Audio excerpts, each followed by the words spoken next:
All right, today's scripture is Job chapter 1, verses 6 and 7.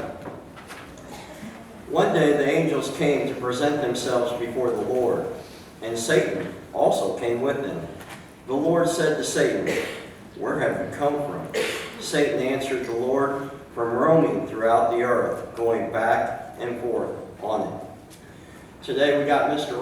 Mann, who's going to come up and give the worship. Let's greet him with open arms. Of course, he's one of ours, and let's hope he guides us and feeds us today.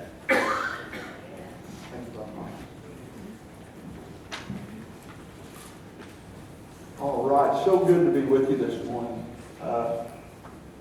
I've got to admit that the first time I gave the message here, it was really kind of a bit of an emergency, and I was about as nervous as a chicken at a Baptist potluck. And that hasn't completely worn off yet, but I do want to thank Cody and the deacons for having faith in me to allow me to come and deliver the message that I have for you today, this morning. Many years ago, my father told me something that I never forgot. Looking back on it now, I was probably in college, and my head was being filled with a whole lot of equations and theories, and I was thinking, that I know a lot of things, when in reality I didn't know much at all. So one day, Dad took me aside and he said, "Ron, I want you to remember something. Everyone you meet in this world knows something that you don't know. And likewise, everyone that you meet has a skill or a ability or a talent that you don't have." He was right. My father was a wise man. Now, throughout this week, I was thinking about our church. And of course, our church is not a building. Our church is the people. And I was thinking about the people that we have here in our church. And I came to the conclusion that what we have here in our church is ordinary people doing extraordinary things. And I just want to throw out to you real quickly some of the people that we have in our church and the incredible talents that they have. Of course, number one, we have Cody. He's the leader of our church, and he does this every Sunday, and I'm here to tell you, it's not as easy as he makes it look. Number two, we have college professors and administrators here in this church. We have a school principal here in our church. We have many school teachers currently teaching and those that are retired. We have a plumber. Shane up there. Listen, I got him on speed dial. I called him one Saturday morning. Our water heater had gone out at home. And I said, "Shane, our water heater's gone out." I know he had a lot of things to do that morning. And what he said? "I'll be right there." He went and got the water heater, brought it into the house, put it in, used all kinds of special fittings and stuff that I'd never seen before in my life. Those are the kind of people that I'm lucky enough to have and call friends. We have an electrician, Jason. He's on my speed dial as well. If I ever have an electrical problem, I'm going to call him. We have a retired farmer. We have a beekeeper. A beekeeper. They have special talents. I helped Mike and Dennis this past week take off the honey out of the hive. It is really a special thing to see and do. We have florists and decorators. I think that our church now looks better than it ever has. When you come in the front doors out there, our new doors, in fact, which are a blessing, but you have the two big floral arrangements out there. They are beautiful. Anyone that is coming to this church for the first time, they're going to walk up, especially the ladies, I guarantee you, they are going to notice that. Those things take a lot of time and work and effort. They don't happen by accident. We have an artist, Miss Kay. She does amazing work here at the church, especially around Sunday school time, making all the backdrops. We have the best musicians in the county, in my opinion. We have Miss Susie and Jenny. Hey, we don't have a band up here. We don't need a band. They provide some of the best music that I've ever heard. We even have an author in our church. Many of you don't know this. Yes, indeed. Right here. Paradise Abandoned by Mr. Sean Horn. Not many people know this because he's too modest to say anything about it. This book, folks, in my opinion, should be required reading for every Christian.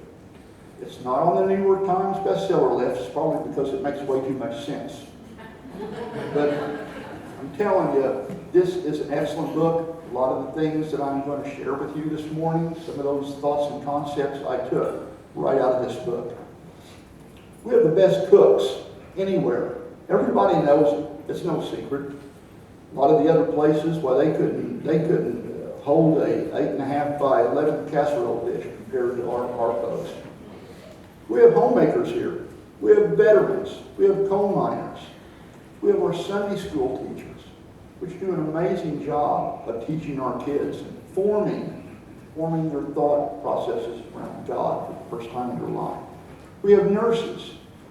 We have wonderful vocalists here. We have great music. We have Bethany. We have Eric. We have the amazing Perkins children. Okay? We are very, very blessed. We are small in relation to a lot of other churches. But let me tell you something. We're mighty.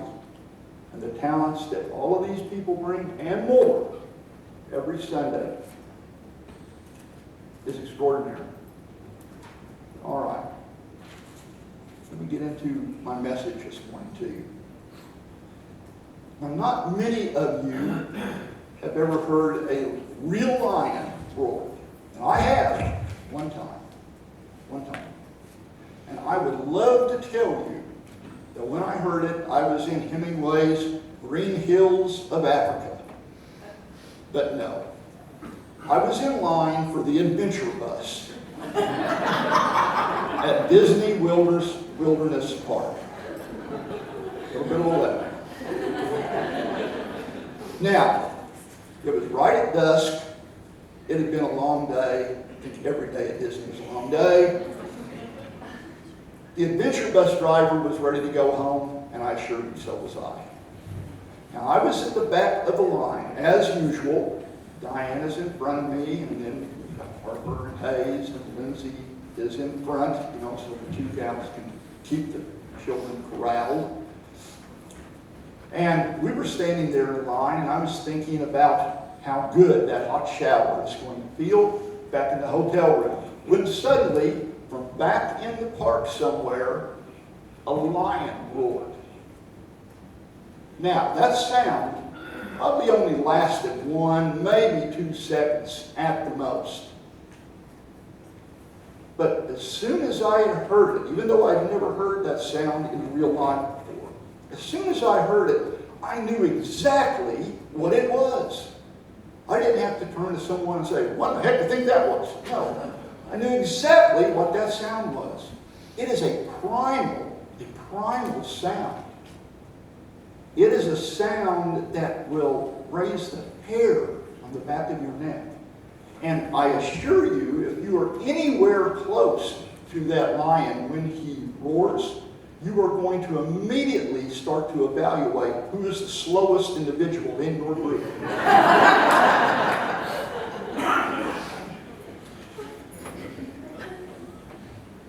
You only got to beat one.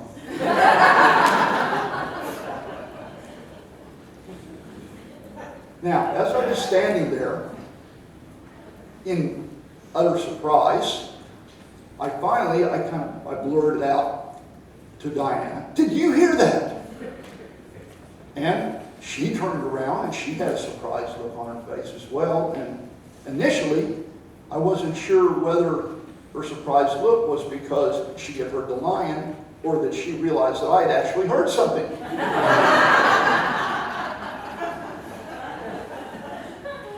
But she assured me that she had heard the lion, and we went on through the adventure bus, but that 1 to 2 second sound that I heard, that sound made my entire day.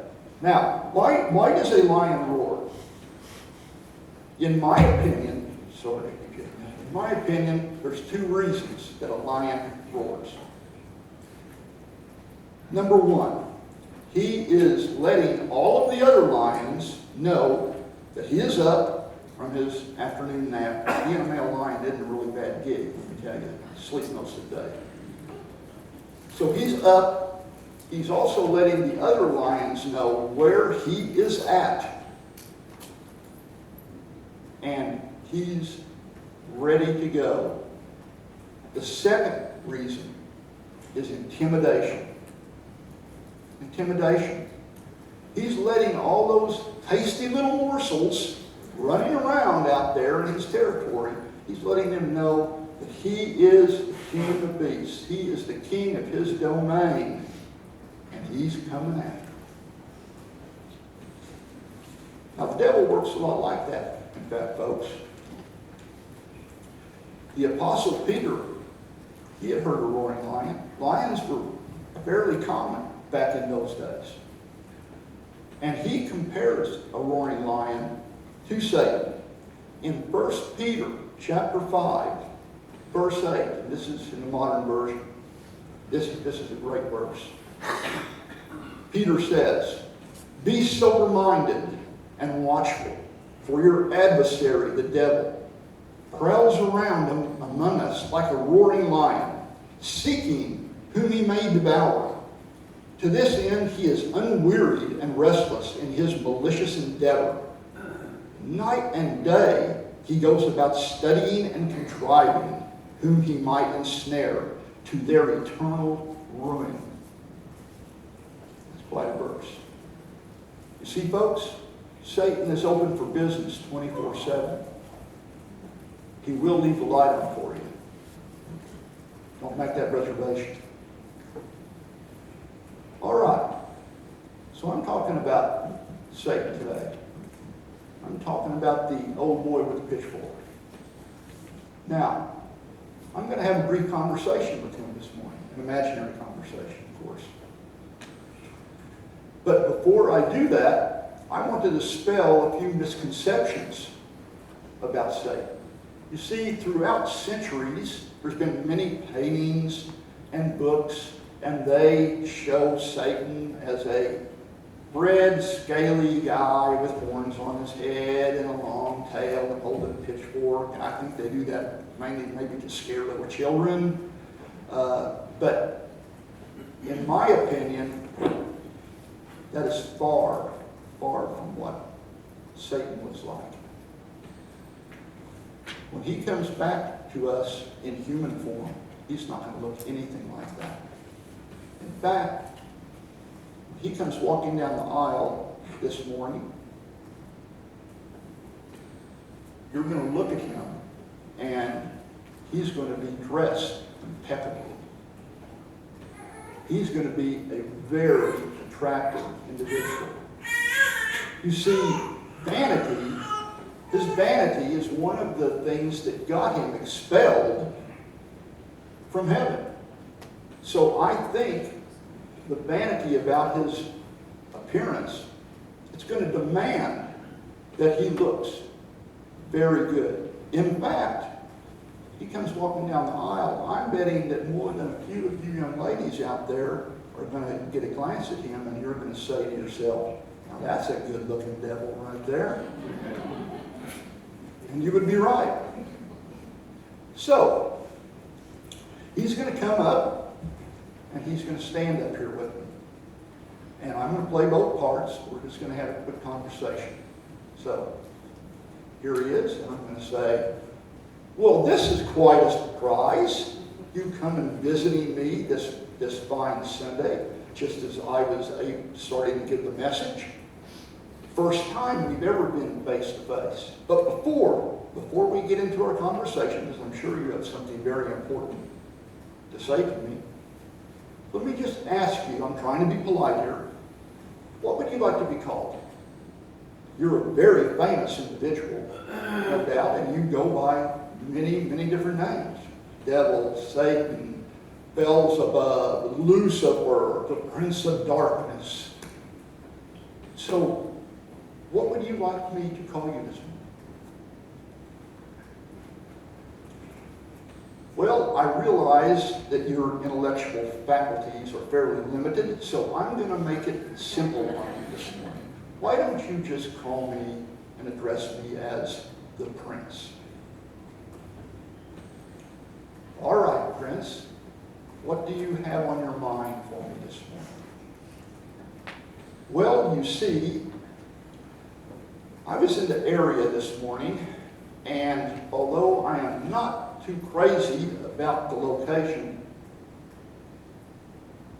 I felt compelled to come in here and talk to you this morning. Because you see, we have a problem. We have a problem.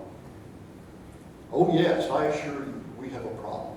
You see, it's this message of yours that you have been talking about. I just don't understand what has happened to you. You know, you used to be so much more fun way back when. Well, you just used to be a backsliding, lackadaisical, back row Baptist back then. And now, you think that you're bringing a message and talking about, you know, please. You don't have any credentials or training to be up here doing that. Well, Prince, I must say you got me on that one, old boy. You are absolutely right. I didn't go to seminary. I don't have any pastoral training. But you see, most of these people knew that I was coming out to talk this morning. And they still came to listen to me. And they're all my friends besides. So I'm afraid that I'm just going to have to take my chances. Oh, my. I was so afraid you were going to say something silly like that. You see, I don't think you understand how depressing and irritating that makes me feel. It just makes me very sad to see the person that you've turned into. I really do wish that you would change and go back to the person that I used to know. You remember back when you were out fishing with your buddies and I would be there in the boat with you. Now wait a minute. You were in the boat with me when I was fishing? I didn't know that you liked to fish. I hate to fish. I don't even like fishermen. Through history, they've been a very difficult bunch for me to deal with. No. What I enjoy about being in the boat is I enjoy sitting there in the middle between you and your fishing buddy, kicking back, relaxing in that hot sunshine, and just listening to all the lies. Oh, that makes me feel right at home. Yes, I can see how it would. But now, I want to tell you something. Don't you think that this is going to be the last conversation we're going to have on this subject? Something has to be done. You have to change. You have to go back to the good old days like you were. And believe you me, I'm going to be keeping my eye on you. Well, I would love to stay and listen to whatever it is that you think you're going to say. But unfortunately, I have another appointment this afternoon. I have an appointment with another unfortunate individual that is, like you, trying to walk the straight and narrow. So I'm going to have to go and see him and see if I can't straighten him out as well. So, good luck and good day. And with that, he would walk down the aisle and Brother Mike would happily let him out the back door. All right, so what's my point here in that quick little imaginary conversation? My point is simply this. If Satan, or the prince, I should say, if the prince was going to come and speak with me, and he speaks to all of us from time to time, if he was going to come and speak to me, that is how I would like him to do it. I would like him to come up, face to face, have a direct conversation, let me know what he likes, what he doesn't like, so at least we're on common ground. But folks, that is not the way he works. Not at all. You see, the prince doesn't come to us with a shout in our face. Oh no. He comes to us with a whisper in our ear. A whisper in our ear. We've all heard that whisper, folks. And the funny thing about it, when he comes to whisper in our ear, he tells us exactly what we want to hear. Exactly when we want to hear it. So what he's telling us makes perfect sense to us. You see, he uses a lot of very specific phrases.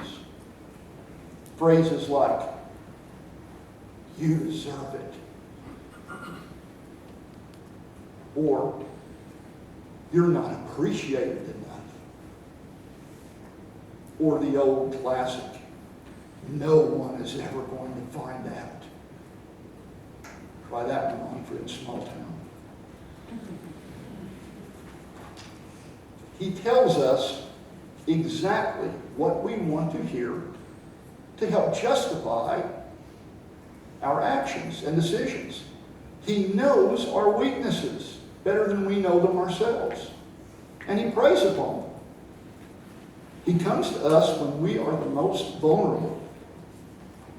In Matthew chapter 4, it tells the story of Jesus going out into the desert for 40 days to fast and to pray.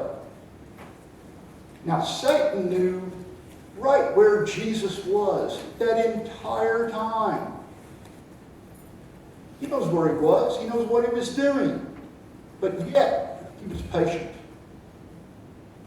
He waited. He waited until Jesus was at his weakest mental and physical state before he came to try and tempt him. And he does the very same thing with us. You see, folks, this wretched old world can be scary. People fear many different things in this world. Put a long list, but they fear spiders. Well, that's a big one. Spiders, snakes, heights, falling down, exercise. Might have been a little bit too honest when I was writing this, huh? Public speaking. In fact, that's the number one fear. These fears affect us at all times. They affect us when we're awake. They even affect us at night. Sometimes we have dreams. We have nightmares. In fact, a week or so ago, Diane and I were with Lindsay and the kids, and somehow the subject of dreams came up. And Hayes piped up, as he's known to do, and he said, "I had a bad dream the other night." He said, "I was out swimming in our pool, and a crocodile," like what it says, "a crocodile came up and grabbed me by the leg and pulled me under." Now, folks, that's scary. That's scary for an adult, let alone for a little 4-year-old.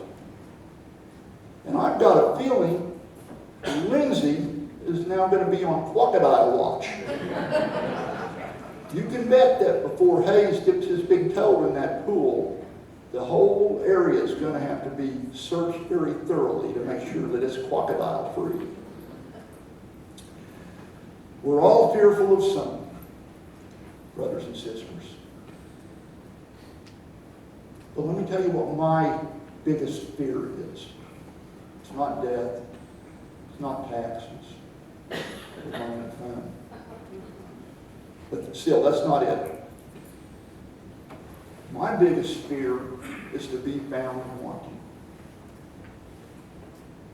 To be found wanting. We're all going to be judged. 100% certainty of that. Ecclesiastes 12:13 says, all will be judged on their appointed day for every deed, both good and bad. There's no getting around it.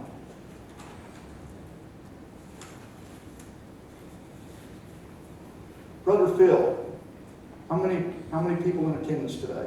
106. 106. Triple digits. I like it. I like it. We're getting back to where we should be. Every one of us in here is going to stand before the Lord. 100%. The question is how prepared are you when you stand before the Creator of the universe? Now, I'm going to give you in my opinion, the 7 most catastrophic words and the 7 most joyful words any human being's ear is ever going to hear. Both of these situations are going to occur on your appointed day. And you are standing before the Lord. And you are being judged. And after all has been considered, the Lord looks at you and He says, I never knew you. Depart from me. I never knew you. Depart from me. Oh, folks, that's the eternal nightmare. There's no waking up from that. There's no do-overs. There's no participation trophies. You now have a one-way ticket to see the old prince. And he's going to be smiling. I assure you, you will not be. Okay, now let's talk about the 7 most joyful words any individual is ever going to hear. Same scenario. Your appointed day. You're standing before the Lord. And you are being judged. And after all has been considered, as it says in Ecclesiastes, the Lord looks at you and He says, well done, thy good and faithful servant. Well done, thy good and faithful servant. I don't think we as mortals can even conceive of the joy that you are going to feel at that moment when you hear those words. Because now you know that you have passed the test. You have finished the race. You are now going to be spending eternity in heaven with the Lord, in paradise. Nothing compares to that.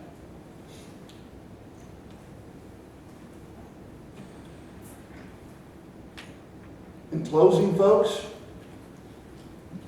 I want to invite anyone who doesn't know the Lord this morning. We have 106 people here, as Brother Phil said. Out of that 106, maybe there's one, maybe there's two, maybe there's three. Who knows? You're the only one who knows. If you need to get right for the Lord. If you're looking for the Lord, He's looking for you. He's not going anywhere. Now, He's patient. He's patient. But nothing in life, folks, is guaranteed.